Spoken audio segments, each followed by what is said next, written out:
A lot of you have probably been turning your attention to the White House to witness the almost daily changes in policy and law. Meanwhile, our elected officials in Sacramento have been busy tinkering with California law, and unbeknownst to many, they've made some pretty significant changes that will impact most homeowners associations in the days to come. Let's start with the big one.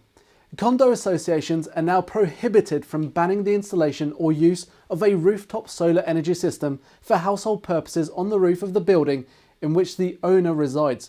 The same is true for an unattached garage or carport if the owner has exclusive use of it. Let that sink in for a second. An owner may now install his own solar panel on a shared common area roof that is maintained by the association, and even if the install is over someone else's bedroom. I think it's safe to say that you're going to see a lot more Solar City salesmen hanging out in condo associations. Some prior legislation that wasn't so clear has been cleaned up. In regard to mailing address requests, if an owner does not respond to the association's request for updated address information, the association can now use the last address provided by the owner rather than the on-site property address. This one actually makes a lot of sense and should have been included originally. It's good that somebody figured this out. Additionally, homeowners serving on their boards for mixed-use association, you know, those that have homes and retail businesses built in together, can breathe a sigh of relief. Those volunteer directors are now afforded the same immunity from liability that is granted to volunteer directors of purely residential associations. As much as we'd like to end on a high note, we did leave the most troubling new law for the end.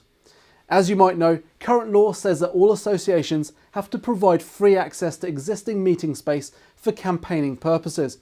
In other words, a candidate for the board can hold an election speech in the clubhouse for free. Well, the folks in Sacramento decided to take this a bit further.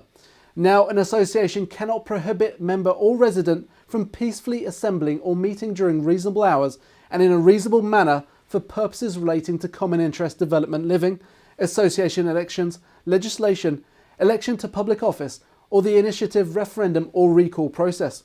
Now remember, politicians wrote this law, so it may not surprise you to learn that the owner is now allowed to use the common area for free to hold rallies for politicians for government elections that have literally nothing to do with the association itself. There are a lot of issues implicated here, and we're not really sure if Sacramento really thought this one through.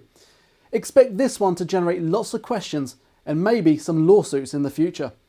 So there you have it. This year's winners appear to be the solar companies and the politicians. You can decide who the losers are.